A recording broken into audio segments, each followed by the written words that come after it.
Allah arhamna bil Quran, Allahumma arhamna bil Quran, Allahumma arhamna bil Quran, amin ya rabbal.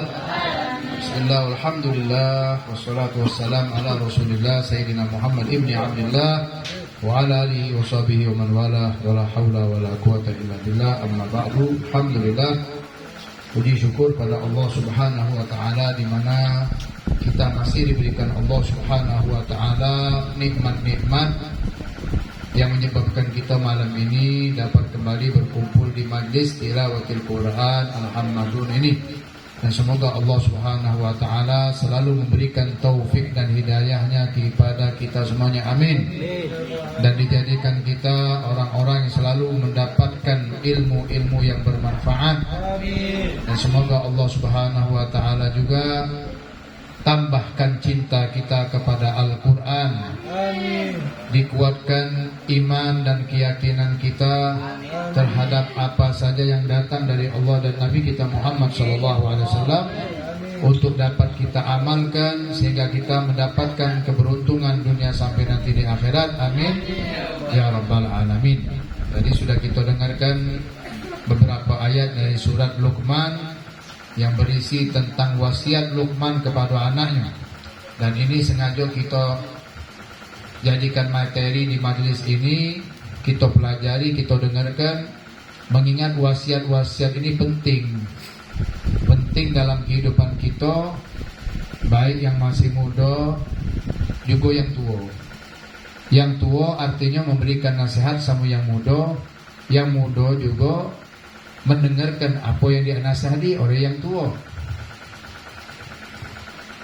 Luqman memberikan nasihat kepada anaknya, wasiat itu diabadikan dalam Al-Quran karena ini adalah merupakan bagian daripada yang diwahyukan Allah. Karena Luqman itu bukan seorang nabi, pengikut nabi. Dia menjalankan apa yang diwahyukan Allah kepada para nabi terdahulu, mengamalkan isi daripada Zabur, mengamalkan daripada isi Taurat. Nah, kita sekarang ini dituntut untuk mengamalkan apa yang ada dalam Al-Quran. Di antara wasiat Luqman yang sudah kita sampaikan pada pertemuan yang lalu, kalau minggu tadi mati lampu, tapi sedikit kita sampaikan tentang beberapa hal pada pertemuan yang lalu. Termasuk malam ini kita lanjutkan isi wasiat Luqman itu kepada putranya setelah menyuruh anaknya untuk sholat. Ya bunayya aqimis sholat wa'mur bil ma'ruf wanha 'anil munkar. Disuruh untuk mengerjakan yang ma'ruf. Ya bunayya aqimis sholat wa'mur bil ma'ruf. Perintahkan kepada al-ma'ruf. Al-ma'ruf itu segala hal yang baik yang diridhoi Allah. Ada ma'ruf, baik itu ucapan ataupun perbuatan. Wanha 'anil munkar, dan cegahlah kemungkaran. Apa mungkar? Mungkar lawan dari ma'ruf. Kalau ma'ruf itu segala yang baik yang diridhoi Allah, yang dibenarkan dalam syariat, dalam agama Islam. Kalau mungkar artinya apa? Yang dilarang Allah, yang tidak boleh kita ucapkan, yang boleh kita lakukan. Nah, amal ma'ruf nahi mungkar ini pertama untuk diri kita dulu. Kita diminta untuk menjalankan perintah Allah, meninggalkan larangan Allah. Qu anfusakum wa ahlikum nar. Kerjakan, jagalah dirimu, baru jaga keluargamu. Artinya kalau orang itu mengajak orang lain berbuat baik, mencegah orang lain dari kemungkaran, sementara dirinya dewek tidak melakukan itu, dia rugi. Wong lain masuk surga, dia masuk neraka.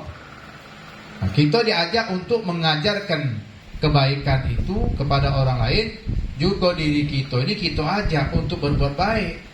Karena diri kita ini kadang-kadang juga tidak galak diajak baik. Itulah namanya hawa nafsu. Hawa nafsu ini condong untuk melakukan yang tidak baik. Diajak baik sago.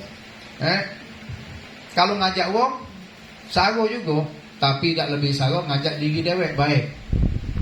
Kalau ngajak wong, mungkin wong itu tidak galak. Itu mungkin dia galak. Itu sulit, tapi lebih sulit lagi ternyata ngajak diri dewek. ngajak diri dewek untuk berbuat baik, ngajak diri dewek untuk jangan berbuat tidak baik. Kalau tidak boleh berbuat itu dosa. Ngomong sama kita di kita. Inna nafsa la'ammaratun bisu. Sesungguhnya nafsu itu selalu mengajak kepada kejahatan, keburukan. Kecuali nafsu yang sudah dia dinaikkan levelnya karena dirahmati Allah. Jadi nafsu yang kaget lawamah sampai kaget jadi nafsu yang mutmainnah. Tapi yang jelas di sini ada satu tugas sebagai orang mukmin, orang yang beriman, jangan pernah kita meninggalkan amal ma'ruf nahi mungkar. Sekarang ini keadaan yang terjadi di dunia ini, salah satu penyebabnya apa? Minimnya perhatian kita sesama muslim untuk saling mengajak dan mengingatkan di dalam amal ma'ruf nahi mungkar. Padahal ini tugas sama-sama. Setiap kita dengan diri kita, setiap keluarga dengan keluarganya. Kemudian kaget berkembang di masyarakat. Dari mulai antara tetangga, katakanlah satu RT, RW dan terus. Kalau itu terjalin hubungan, perhatian itu sama-sama kita ini tidak hanya membebankan kepada uang-uang tertentu. Itu tugas ustadz, itu tugas kiai, itu tugas guru. Kalau kita ini melok baik, tak baca ngomong macam itu. Melok baik itu mana maksudnya? Kalau melok benar ya benar. Yang benar kaget melok yang tak benar. Kalau sama-sama kita, misal kita di majelis ini, sama-sama di majelis ini saling menasihati untuk kebaikan. Yang mungkin ada yang tak galak belajar, males, diingatkan. Wah, ada taklim kita malam ini ngaji sama ustaz. Aku males kan. Kau ni coba dibujuk, diajak. Akhirnya dia datang. Itu namanya amal ma'ruf nahi mungkar. Kalau kita diam-diam sudah kenalah situ, penting aku beda. Dia nak belajar nak tak sekali. Itu berarti tidak kata kepedulian. Justru inilah biang keroknya ini. Ada di masyarakat budak-budak yang tidak sholat. Semestinya kan wong tuanya. Kalau kita negor kaget salah, wong tuanya tidak perhatian. Sebetulnya kalau wong tuanya memperhatikan anaknya, menegakkan amal ma'ruf nahi mungkar di rumahnya, ku anfusakum ahlikum nar, insyaallah setiap rumah itu yang punya anak tapi terkendali keadaan. Kenapa? Karena wong tuanya mencegah anaknya dari berbuat mungkar, menyuruh anaknya berbuat ma'ruf. Sedikit banyak meringankan beban ustaz, beban kiai, termasuk juga beban aparat.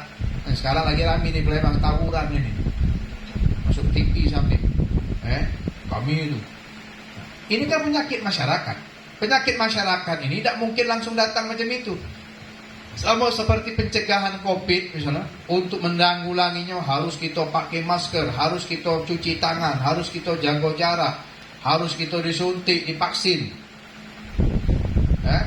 Dihimbau. Alhamdulillah, katanya sudah zona hijau, si COVID tak katik lagi. Itu juga penyakit masyarakat. Kalau yang sholat tidak menghimbau yang tidak sholat, yang sholat semakin sholat baik, tapi yang tidak sholat semakin tidak sholat, artinya semakin banyak. Hari ini si kok yang tidak sholat, besok nambah lagi 2. So macam penyakit. Hari ini si kok sakit, besok jadi 10 mungkin langsung, besoknya jadi banyak.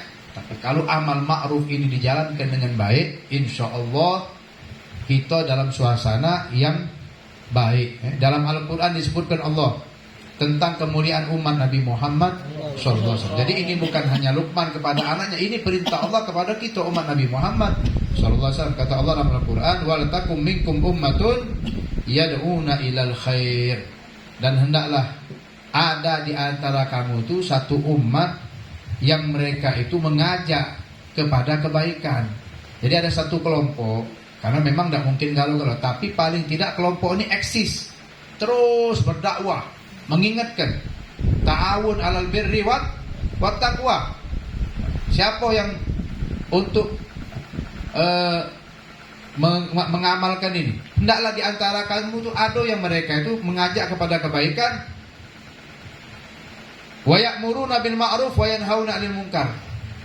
Memerintahkan kepada yang ma'ruf, mencegah daripada yang mungkar. Wa ulaika humul muflihun. mereka itulah orang-orang yang beruntung. Dalam ayat yang lain mengatakan kuntum khaira ummah, kamu itu sebaik-baik umat. Dibandingkan umat-umat yang lain, kita ini mendapatkan keistimewaan dari Allah. Sebaik-baik umat. Tapi ada catatan. Catatan sebaik-baik umat itu kalau kita ikuti apa yang Allah lanjutkan dalam firman-Nya itu. Ukhrijat linnas, dikeluarkan di tengah-tengah kehidupan manusia ini. Ta'muruna bil ma'ruf wa tanhauna 'anil munkar. Kamu itu mengajak kepada kema'rufan, kebaikan, dan mencegah dari kemungkaran. Wa tu'minuna billah, dan kamu beriman kepada Allah. Nah, ini kata Sayyidina Umar bin Khattab, umat ini akan menjadi sebaik-baik umat kalau menjalankan tadi, selalu mengerjakan amal ma'ruf, juga nahi mungkar, dan selalu beriman kepada Allah. Artinya kalau ini tidak dilaksanakan, kita malah jatuh kepada sejahat-jahat umat, kaget takutnya, seburuk-buruknya umat. Setelah jadi sebaik-baik umat, reputasinya turun. Kenapa? Sudah hilang yang mengajak kemakrufan. Sekarang kan dikit sudah orang mengajak kemakrufan. Kalau mengajak kepada kejahatan, kemungkaran ini banyak. Sponsornya lagi banyak. Cobalah kita juga. Ado-ado hajatan yang datang untuk nyumbang. Kalau ada organ tunggal banyak itu. Coba kita ngadukan maulid, sagonian. Ngadukan Isra Mi'raj, ada masjid musola itu tidak ngadukan Isra Mi'raj, ngapa katik kas. Itu alasan sebetulnya. Padahal duit mereka tuh ada, rezeki itu ada baik. Tapi sudah mulai kemunduran itu. Untuk mengajak kebaikan sudah males wong. Dengan macam-macam alasan. Ada kemungkaran, mereka diam juga. Ecek-ecek tidak tahu. Padahal kalau ada satu kemungkaran, kita diam, justru kita juga ikut dalam kemungkaran itu. Diceritakan di dalam kitab An-Nasa'id ini ya. Allah mengatakan lu'inal ladzina kafaru min bani Israil. Dilaknat Allah orang-orang yang kafir itu dari Bani Israel ala lisan Daud, melalui lisan Nabi Daud, wa Isa ibn Maryam, melalui Nabi Isa alaihi salam. Dzalika bima asaw wa kanu ya'tadun. Atas perbuatan mereka melakukan maksiat dan mereka sudah melampaui batas dalam perbuatan. Apa di antaranya? Kanu la yatanahawna an munkar fa'alu. Mereka tidak mencegah manakala ada pemungkaran yang sedang mereka lakukan. Ada satu kaum pengikutnya, kawan-kawannya, tetangganya, keluarganya melakukan, mereka tidak mencegah. Hanya yang tidak mencegah ini, mereka dilaknat Allah juga. Dilaknat Allah juga. Labi sama kanu ya'malun, alangkah buruk perilaku perbuatan mereka. Sudah tahu itu mungkar, tapi mereka tidak cegah. Tidak tahu.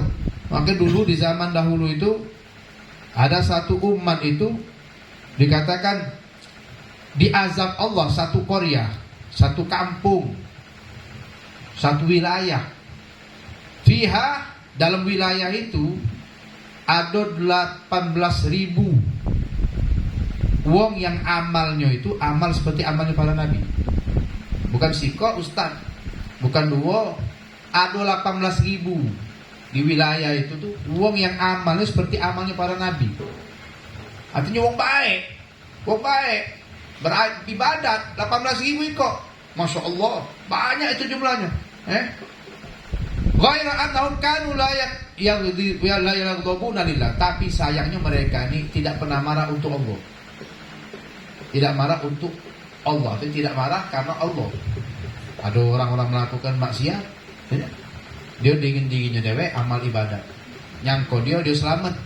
Justru itu penyebab daripada maksiat itu tetap ada, bahkan jadi banyak gara-gara diamnya ulama-ulama itu. Apalagi zaman sekarang ulama pacak dijual belikan atau menjual belikan agamanya. Kemungkaran pacak jadi benar, dibolak-balik dalilnya. Sudah nyatu-nyatu maksiat masih dilegalkan zaman kita ini. Maksiat legal. Pemzina legal. Minuman keras, imam mabukkan. Kaki ngomongnya takut masyarakat macam ini, tapi dilegalkan. Judi legal. Paling-paling ditangkap yang nyambung-nyambung ayam, yang judi-judi besar itu. Mana ceritanya? Jadi macam tidak ada kesungguhan untuk memberantas kemungkaran itu. Yang kita masalahkan apa? Mayoritas kita di negara ini mayoritas umat Islam. Mayoritas. Di kampung berapa kok Islam? Kita jangan kita ngasuh aman, kita majelis-majelis. Justru kita ini punya tanggung jawab sekarang ini. Dengan adanya majelis di sini, mak mano biar majelis baca ngajak yang baik-baik. Itu tanggung jawab. Nah, ini berat sekarang ini tanggung jawab. Tapi ini mulia. Karena ini tugas para nabi, para rasul. Minimal kita ngajai yang sudah duduk di majelis ini. Istiqomah. Kamu mantep-mantep. Alhamdulillah sudah dipilih Allah. Kalau duduk di majelis, jangan kaget bau sehari 2 hari, bau apa lagi ke ayat, lagi, tak nyongol lagi, hilang. Balik lama lagi kaget, balik jangan. Ini menyelamatkan kita. Cuman kita juga harus makmur berpikir keadaan di luar ini. Semakin hari semakin banyak orang meninggalkan sholat. Datang Ramadan kaget semakin banyak orang tak puasa. Dulu tak puasa tu malu. Mana terang-terangan tak malu lagi. Dulu orang berbuat maksiat tu malu. Apalagi kalau ada orang lewat, maaf ngomong ada kiai lewat, lari puncak kacing, lebih daripada nyengok polisi. Mana lagi dah tambah jadi dia. Lawan tadi yo. Polisi tak dilatak pun ini. Kiai tidak dimuliakannya. Kiai lewat, saya tak tahu dia. Kita yang minta apa? Minta izin nak lewat tadi tu. Ngam, dia kena lagi situ. Kafe-kafe sekarang banyak dibuka. Kumpul lanang betina. Bukan mahram. Apa jadi tempat itu? Sama becak, tempat kumpul kebun. Walaupun tidak melakukan maksiat terang-terangan dengan zina, tapi itu sudah zina mata. Duduk lanang betina, bukan laki bini, bukan mahram. Satu tempat, malam-malam butuh. Banyak sekarang yang sudah dibuka. Cek datang, itu nganggap jualan ke segala dia. Nah justru inilah kemungkaran itu tambah banyak. Siapa nak nyegahnya? Tak mungkin kita nak ngurusi galau-galau, capek gitu. Kita ngurusi keluarga lebih lagi capek. Nak ngurusi mereka. Nah, tapi kalau tidak ada lagi yang menegakkan ini, inilah tanda-tanda sudah merosotnya moral. Dan sudah tanda-tanda kalau untuk zaman kita ini kiamat semakin dekat. Menyerang nih malam nisfu Sya'ban, hati-hati gitu. Malam nisfu Sya'ban, malam Jumat ini insyaallah kalau hitungannya malam nisfu pertengahan malam nisfu Sya'ban. Malam yang mulia diberikan Allah pada kita umat Nabi Muhammad SAW. Tapi banyak orang yang tidak tahu di kemuliaan ini. Datang bulan Rajab, mereka mah itulah. Datang bulan Sya'ban, mereka mah itulah. Datang Ramadan, mereka mah itulah. Yang tidak terawih, jangankan terawih, sholat di waktu lagi tidak baca Quran, tidak kata niat untuk naik ibadat, padahal sudah diberi Allah kesempatan.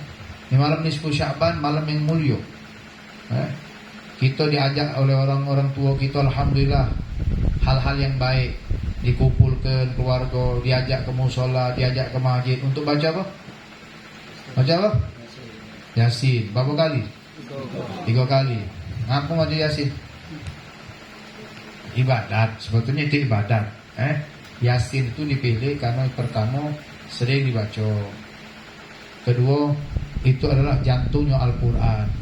Di antara fadilahnya 1 kali kita baca Yasin seperti kita mendapatkan pahala 10 kali hatam Quran. Niat pertama kita baca Yasin, mudah-mudahan Allah berikan kita panjang umur, sehat afiat dalam taat ibadat kepada Allah. Ada baca doa nisfu Sya'ban gitu. Kemudian baca Yasin lagi dengan niat untuk apa? Semoga Allah berikan kita rizki yang luas, yang halal, yang barokah, yang manfaat. Yang ketiga kita minta kepada Allah husnul khotimah. Tapi di malam itu jangan kita anggap karena malam mulia pasti orang dimuliakan galau. Datang Ramadan belum tentu orang itu mulia dengan Ramadan, ngeri gitu. Tapi Nabi mengatakan man adraka Ramadan walam yughfar lahu ab'adahullah, barang siapa ketemu Ramadan tapi tidak diampunkan Allah, berarti hamba Allah itu, manusia itu dijauhkan Allah dari rahmatnya. Bukan tambah dekat, sudah ketemu Ramadan tidak ibadat. Na'udzubillah. Jangan sampai Allah berikan kami hidayah Allah untuk selalu taat ibadat kepadamu ya Allah. Malam nisfu Sya'ban memang malam mulia, malam ampunan Allah. diijabah doa-doa, tapi ada wong tak diterima Allah doanya. Siapa mereka? Pertama, wong yang nyekutukan Allah. Al-musyrik, orang yang nyekutukan Allah, masih dipercaya dengan yang lain selain Allah. Tak tobat, tak minta ampun. Yang kedua, durhaka sama wong tuanya, minta ampun, minta maaf sama wong tua. Kalau ada masih wong tua, malah minta doakan sama wong tua. Yang ketiga, kalau wong tua meninggal, Ustaz, doa ke wong tua yang meninggal, minta maaf juga sama Allah, minta ampun. Yang ketiga, wong meninggalkan sholat, yang tidak taubat dari maksiat itu kan dosa besar meninggalkan sholat itu. Sholat itu sampai macam kepala kan, kedudukan dalam agama. Dia meninggalkan sholat, lemak nian dia malam nisfu Sya'ban, uji dia ngomong apa? Ganti buku, pemutihan, catatan yang lama, macam utang, sudah hapus, dah, maaflah, dah, baru lagi, buku baru lagi. Dosa yang mana yang macam itu? Ini ada utang piutang dia kepada Allah, dia meninggalkan sholat setahun, mesti dibayar setahun juga. Meninggalkan sholat sebulan, mesti dibayar sebulan juga. Meninggalkan sholat sekali, bayar sholat itu sekali itu. Sekali sholat ditinggalkan dengan sengaja, tidak minta ampun sama Allah, cukup. Dia bakal diazab oleh Allah dengan sholat itu. Sikok sholat.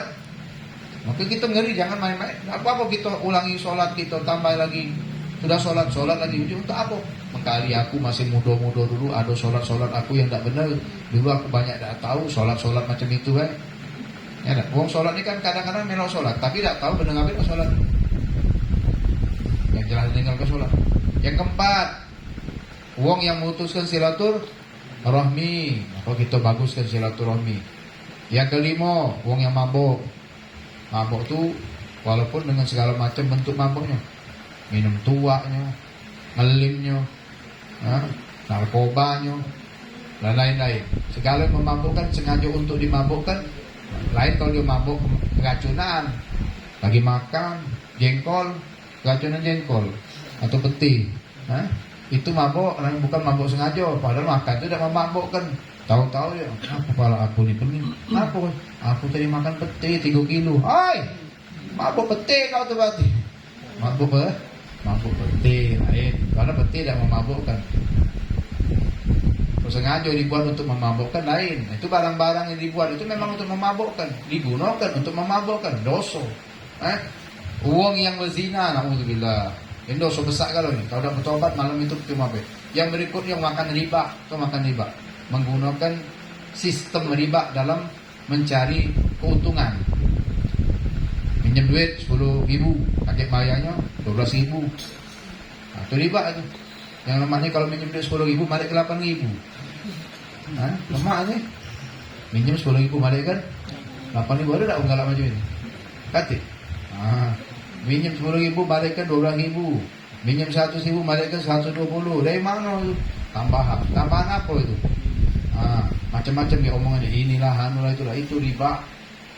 Ada sistem yang kalau digunakan sekarang ini banyak yang meleset keluar daripada jalur syariat. Hati-hati gitu.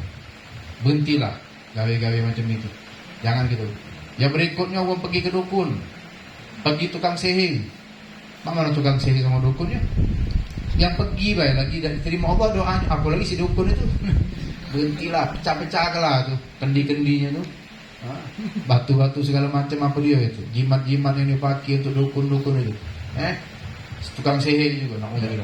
Yang berikutnya, ini yang paling berat. Apa itu?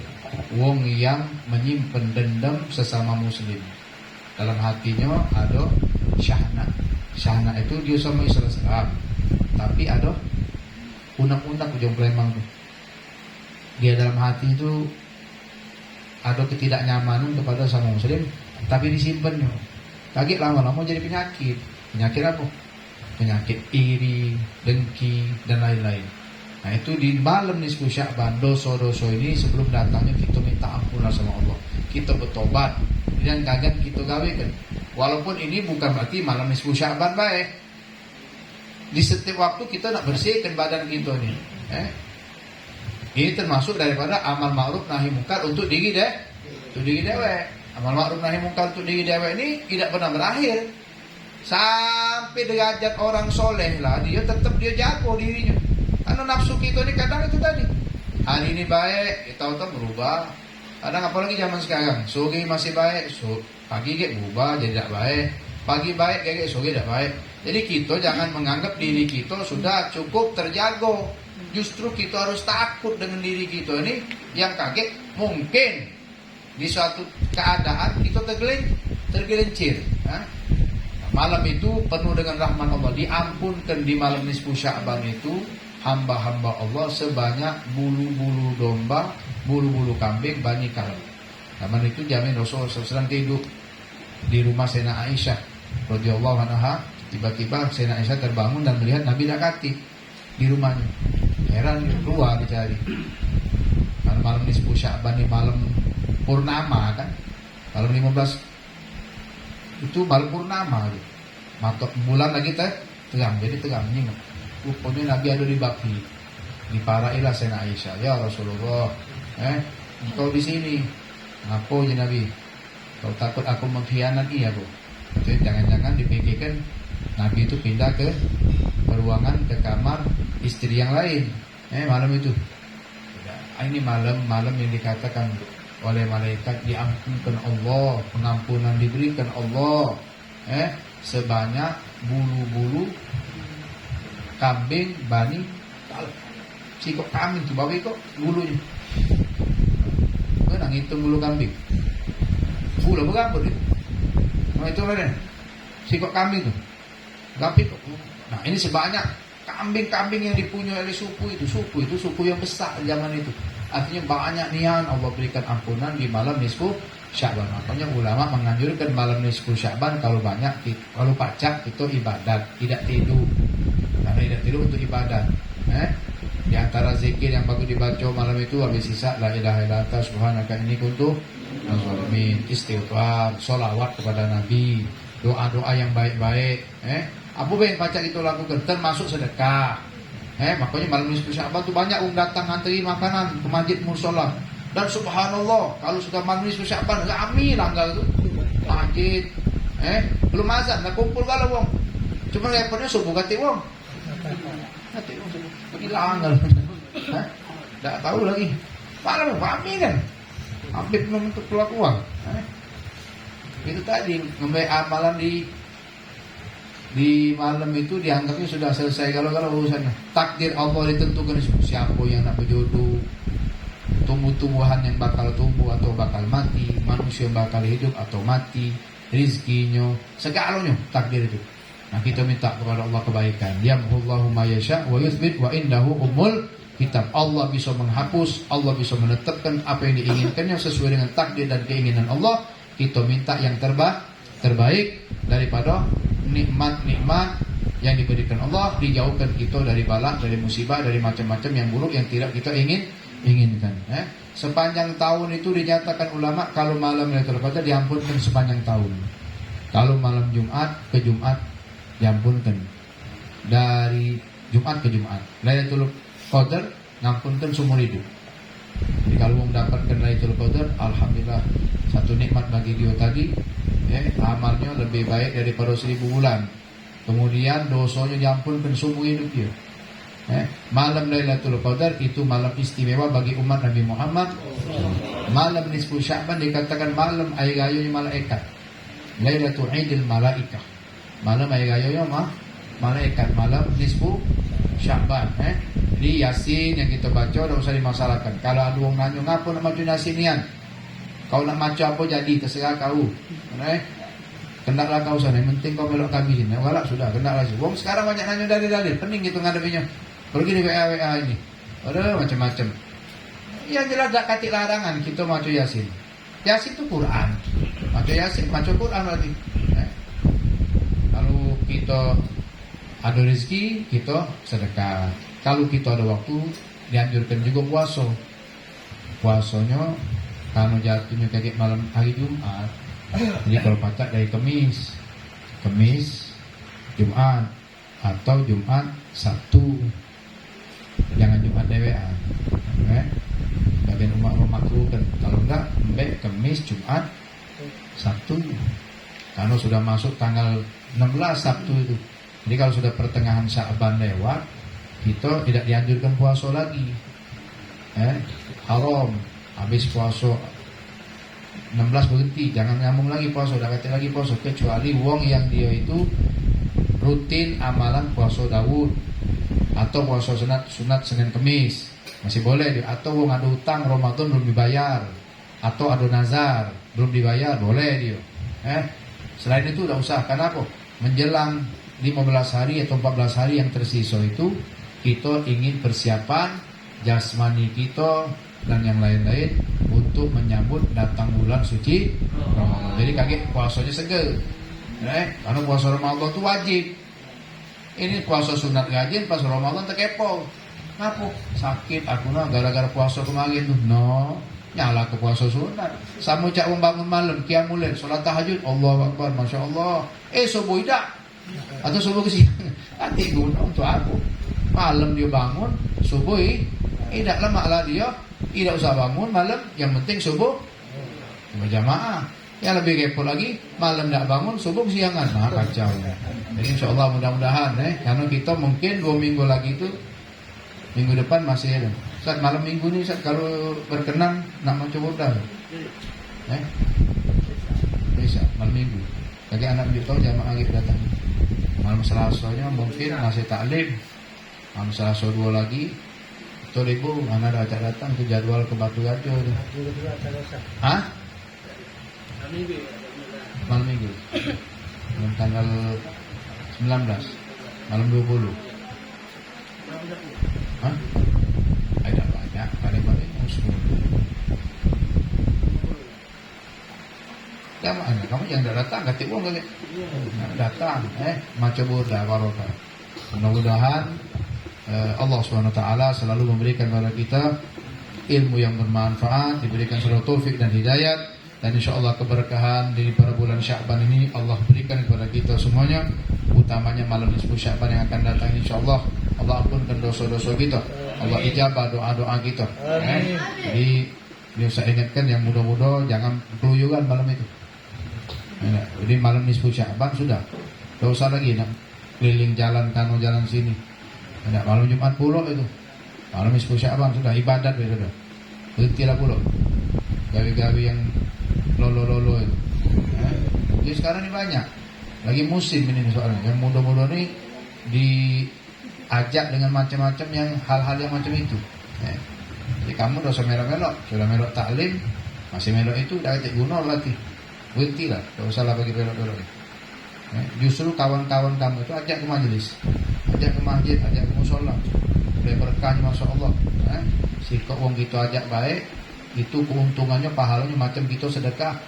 Zaman dulu tuh onto merah mahal legonya, kalau sekarang ini mobil legonya lebih mahal lagi nggak dari Alphard nggak? Alphard bawa Alphard 2M. Oh mana? 1M. Di sana ada mobil yang mahal lah pokoknya. Kita ngajak wong baik itu. Dia melon kawan kita ajak ke masjid, musola, sholat, hadis taklim, besar banget, Masya Allah. Kalau baca malam itu tidak usah lagi kita nak jombleng mengap-ngap, tahu ngap-ngap? Nggak tahu lagi kalau mengap-ngap ya. Mengap-ngap, ada ngelobo-go. Sana sini kati antana, kati gawe, nggak usah. Pokoknya kita banyak-banyak bertawajuh berdoa. Mudah-mudahan Allah jago negara kita ini, negeri kita ini, dijauhkan dari balak musibah. Amin. Ya Rabbal Alamin. Salatullah, salamullah